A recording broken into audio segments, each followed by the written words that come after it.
Nous attaquons la deuxième grande partie de ce cours d'électronique numérique avec les bistables. Jusqu'à présent, nous avons vu des fonctions logiques combinatoires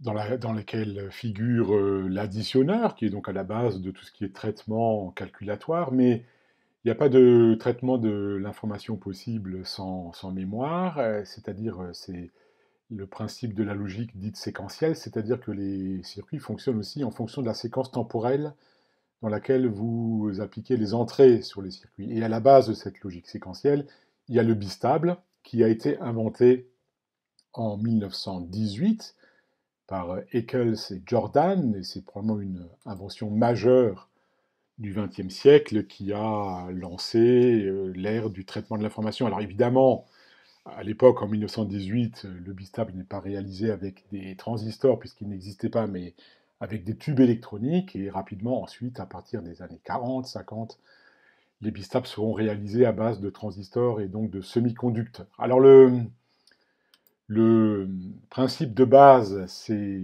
un composant qui est réalisé à base de deux portes NAND. Et vous voyez ici deux entrées A et B.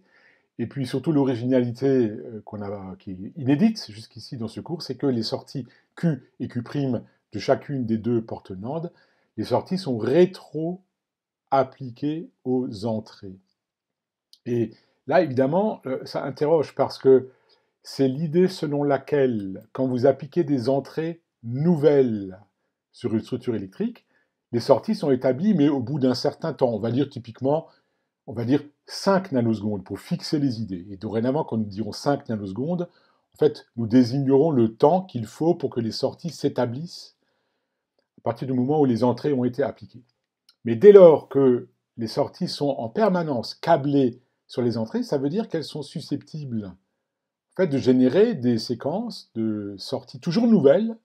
Le cas échéant, ça peut déboucher sur des sorties qui ne se stabilisent jamais, parce que toutes les 5 nanosecondes, les entrées sont renouvelées en fonction des nouvelles sorties du système, et il faut regarder très précisément comment ça fonctionne. Donc ici, le but du jeu, c'est d'établir, ça va nous prendre toute la vidéo, c'est d'établir en fonction des deux entrées B et A, les entrées principales, et Q et Q', mais qui sont aussi entrées secondaires, en ce sens que c'est les sorties des portes qui sont rétrocouplées sur les entrées, c'est-à-dire c'est de regarder s'il y a des états stables qui émergent de ce système qui peut sembler un peu chaotique. Dès lors que les sorties sont en permanence rebouclées sur les entrées, on est a priori assez démuni pour l'instant sur ce qui va émerger de tout ça. Alors on va le faire parce que on peut écrire les équations logiques de ce système.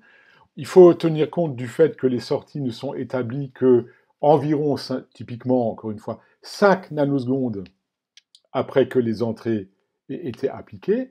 Et dès lors, dès que les sorties Q et Q' nouvelles sont établies, dès lors qu'elles sont rétrocouplées, eh bien, ça relance un processus calculatoire des portes NAND. Et au bout de 5 nanosecondes, on a de nouvelles sorties qui, elles-mêmes, sont rétrocouplées, et ainsi de suite. Et il faut regarder si tout ça converge vers des états stables, en fonction des entrées principales A et B. Alors, les équations logiques, c'est tout simple. Alors, Q, c'est B et Q', 0 le tout bar. Alors là, il faut tout de suite expliquer. Donc, on peut aussi écrire Q' est égal à A et Q0 le tout bar. Et quelle est la différence entre Q et Q0 d'une part et Q' et Q'0?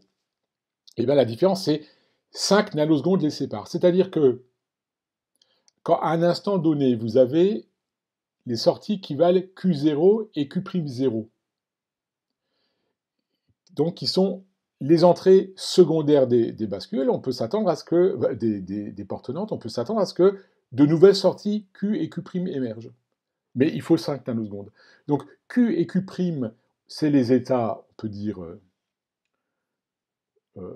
nouveaux, qui sont élaborés à partir de A et B, et aussi de Q0 et Q0', les états antérieurs des sorties, 5 nanosecondes avant, puisque c'est le temps qu'il faut aux portes NAND pour établir leur nouvelle sortie. Voilà, donc un petit peu le principe. Il faut bien comprendre que Q0 et Q'0, c'est juste des états différents du Q et Q', mais temporellement, puisque du point de vue des broches du composant, c'est les mêmes. Il n'y a pas des broches différentes pour Q et Q0. C'est la même broche électrique, mais c'est deux états temporellement différents, un état antérieur et un état nouveau, qui sont séparés de typiquement 5 nanosecondes. Voilà, alors les équations sont très très simples, donc on va pouvoir analyser le fonctionnement du système, et on va le faire tranquillement, pas à pas, pour les 4 combinaisons possibles des entrées principales A et B. Alors pour l'instant, on les a appelées A et B. Un peu plus tard dans la vidéo, on leur donnera on les rebaptisera parce que on pourra leur donner un nom qui émergera en fait de leur signification logique. Voilà un peu le préalable. Alors on va commencer avec B égale 0 et A est égal à 1. Donc on va tracer une table de vérité dynamique qui va évoluer au cours du temps, au rythme de toutes les 5 nanosecondes. Et pour cette table de vérité dynamique, on va considérer B égale 0 et A égale à 1. Puis après, il faudra le faire pour B égale 1, A égale 0, et ainsi de suite. Donc les équations, évidemment, changent un peu, puisque B et A sont fixées. En l'occurrence, Q est égal à 1, parce que, puisque B est nul, 0 et n'importe quoi, ça fait 0, 0 bar, ça fait 1. Q' est égal à Q0 bar. Alors allons-y. Donc maintenant, on écrit cette table de vérité dynamique avec comme entrée les entrées secondaires Q0 et Q0' dans les états antérieurs, et les états Q et Q' nouveaux qui émergent environ 5 nanosecondes, le temps que les porte-nandes élaborent leur nouvelle sortie. Mais il ne faut pas oublier que Q et Q' sont ensuite réinjectés sur les entrées, et ainsi de suite. Donc c'est dynamique, vous allez voir comment ça fonctionne. Alors, on a dit Q de toute façon est égal à 1. Les équations logiques sont telles que Q est égal à 1. C'est Q' qu'il faut regarder. Alors quand on démarre avec 0, 0, alors Q0 vaut 0, Q0 bar vaut 1, donc quand on a 0, 0 sur les entrées secondaires, on obtient 1, 1. Mais ce 1, 1, il est rétro-bouclé. Donc, voilà, il faut le remettre, le 1. Il faut ensuite regarder ce qui se passe quand Q et Q', qui deviennent les Q0 et Q0' 5 nanosecondes après, et deviennent 1, 1, les nouvelles entrées secondaires sur le bistable. Eh bien, ma foi, Q' est égal à Q0 qui vaut 1 bar, ça fait 0. Donc, Q et Q', au bout de 5 nanosecondes, deviennent égales à 1, 0, mais qui est aussi rétro-bouclé. Et par contre, là, vous voyez un phénomène intéressant. Quand le 1, 0 arrive en entrée secondaire, en fait, puisque Q' est égal à Q0 qui vaut 1 bar, qui vaut 0, c'est-à-dire que le 1, 0 se réplique identiquement à lui-même. On est tombé sur un état stable. Le 1, 0 qui arrive en sortie, qui sont rebouclés sur les entrées, reprovoque au bout de 5 nanosecondes la même sortie qui se réplique identiquement à elle-même. Alors, si on part de 0, 1, on passe par 1, 1. Le 1, 1 est rétro-bouclé. Il est transformé ensuite en 1, 0 qui lui-même est rétro-bouclé.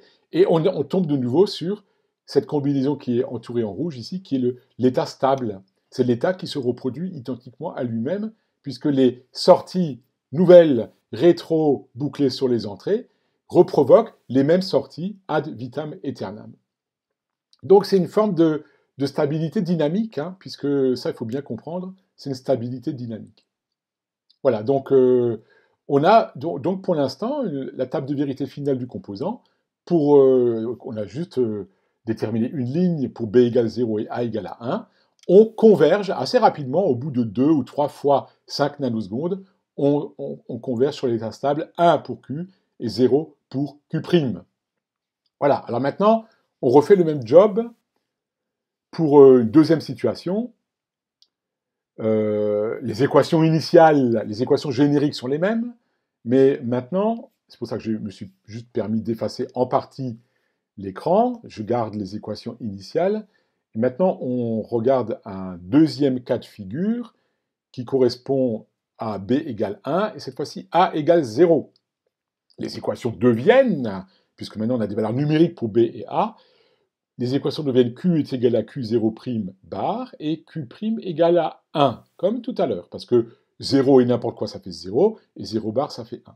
Donc, on peut de nouveau tracer cette table de vérité dynamique, les entrées Q0, Q0', les états antérieurs qui donnent Q et Q', mais qui sont rebouclés sur les entrées, qui deviennent au bout de 5 nanosecondes les nouveaux Q0, Q0'.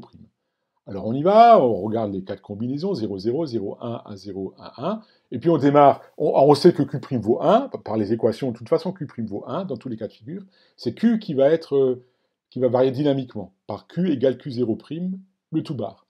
Alors à 0, 0, eh bien on passe de nouveau par, si on démarre à 0, 0, on passe de nouveau par l'état 1, 1, mais qui est rétro-bouclé sur les entrées, au bout de 5 nanosecondes. 1, 1 va donner 0, 1 par les équations logiques.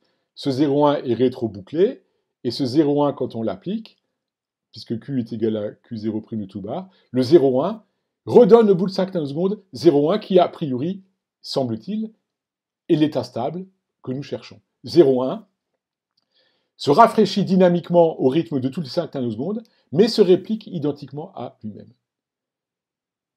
Et puis, il reste à regarder ce qui se passe quand on démarre de 1, 1. 1, 1 provoque 0, 1, qui est rétro-bouclé, et qui converge tout de suite vers l'état stable. Donc, vous voyez qu'il faut comprendre que le bistable, finalement, c'est une stabilité. On a l'impression que le fonctionnement est stable, statique, mais en fait, il est stable, dynamique, en ce sens que les sorties rafraîchissent en permanence, enfin, sont rafraîchies en permanence, mais apparemment stable, en ce sens que la sortie se réplique identiquement à elle-même. C'est assez subtil, c'est assez subtil, mais il faut avoir bien compris cette petite différence, sans quoi on rate la nature, disons, philosophique presque, de cette problématique d'état stable.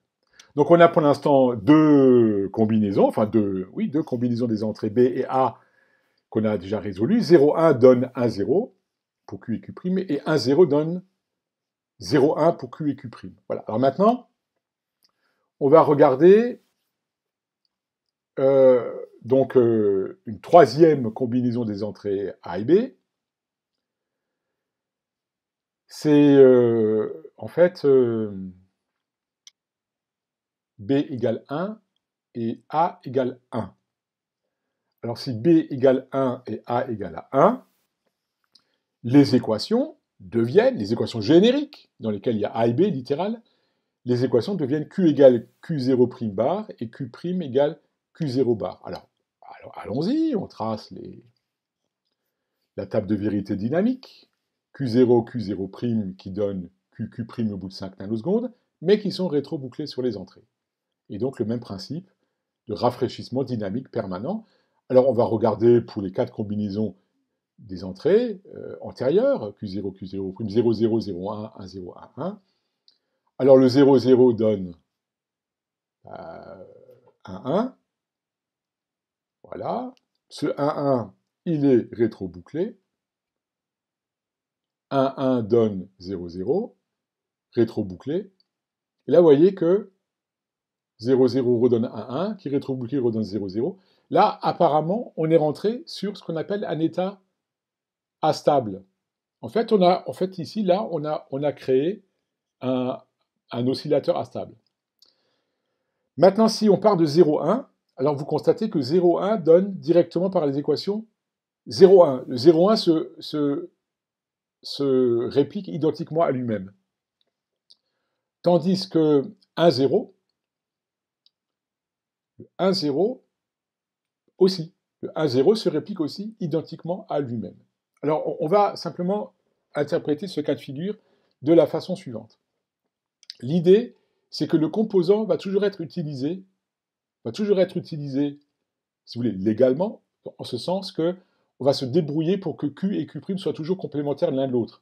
En d'autres termes, l'état astable 0, 0 qui donne 1, 1, qui donne 0, 0 et qui oscille ad vitam aeternam, on va l'exclure, on va se débrouiller pour qu'on ne soit jamais dans ce cas-là. Auquel cas, en fait, vous avez un mode qu'on appelle le mode maintien, parce que Q0 et Q0' se répliquent identiquement à eux-mêmes, et ce qu'on a mis dans la table de vérité de gauche, là, dans le cas où B et A sont tous les deux à 1, Q reste à Q0, tandis que Q' reste à Q0', mais selon le même schéma d'évolution dynamique. C'est un mode maintien, entre guillemets, dynamique, puisque les sorties se répliquent identiquement à elles-mêmes. Mais quand même, macroscopiquement, la structure, le bistable, il est en mode maintien, En mode mémoire, les sorties conservent leur état tant que A et B sont tous les deux égales à 1. Et enfin, on va regarder le dernier cas de figure, B égale 0 et A égale 0, qui va être un cas d'espèce, en fait, qu'on va s'interdire, qu'on va expliquer pourquoi on va se l'interdire. D'abord, avant d'en arriver là, on va regarder la table de vérité dynamique, parce que du coup, les équations logiques, 0, puisque A et B sont tous les deux nuls, 0 et n'importe quoi, ça fait 0, donc Q égale 1 et Q' est égal à 1. Et en fait, cet état-là, il est extrêmement simple, voire simpliste, parce que quand A et B sont tous les deux nuls, les sorties Q et Q' tombent directement à 1, 1. Et ça, c'est précisément un mode qu'on s'interdit, parce que les sorties Q et Q' ne sont pas complémentaires l'une de l'autre. Donc c'est un mode qu'on s'interdit. Et il y aura une autre raison tout à l'heure qu'on va comprendre pour laquelle on s'interdit ce mode-là. Et en particulier, c'est parce que ce mode-là, dans lequel Q et Q' sont tous les deux à 1, il pourrait déboucher sur le mode astable qu'on souhaite éviter. Dans ce contexte, on ne veut pas réaliser un oscillateur astable. Dans d'autres domaines de l'électronique, ça peut être intéressant de réaliser un oscillateur, mais ici, on veut des états stables et non pas des états astables. Bien, alors maintenant, si en fait on regarde tout ça avec un peu de distance, en fait on va rebaptiser B, on va le rebaptiser S bar. Vous allez comprendre tout de suite pourquoi. Et A, on va le rebaptiser R bar. Et si on réécrit juste la table de vérité qu'on vient de déterminer ensemble, en ayant rebaptisé A et B avec respectivement R bar et S bar, eh bien, le mode 0,0, il est interdit au motif qui peut conduire à l'état astable, et aussi parce que Q et Q' ne sont pas complémentaires l'un de l'autre. On veut absolument que dans le bistable, Q et Q' soient complémentaires, si bien qu'on écrit ici dans la table de vérité Q et Q bar. Donc, 0, 0, c'est un mode qu'on s'interdit. Ensuite, si S bar est à 0 et R bar à 1, on a vu tout à l'heure que ça conduisait à l'état stable 1, 0. Donc ça veut dire que, respectivement, S bar à 1, R bar à 0, conduisaient au mode 0, 1. Et enfin, S bar et R bar tous les deux à 1 conduit au mode maintien, Q reste à Q0, tandis que Q bar reste à Q0 bar. Donc, le mode 0, 1, qui conduit à Q égale 1 et Q bar égale 0, c'est ce qu'on appelle le mode mise à 1, ou le set, set ou set, mettre à 1. Et enfin, 1, 0 conduit à Q égale 0, Q bar à 1, c'est le mode mise à 0, ou le reset.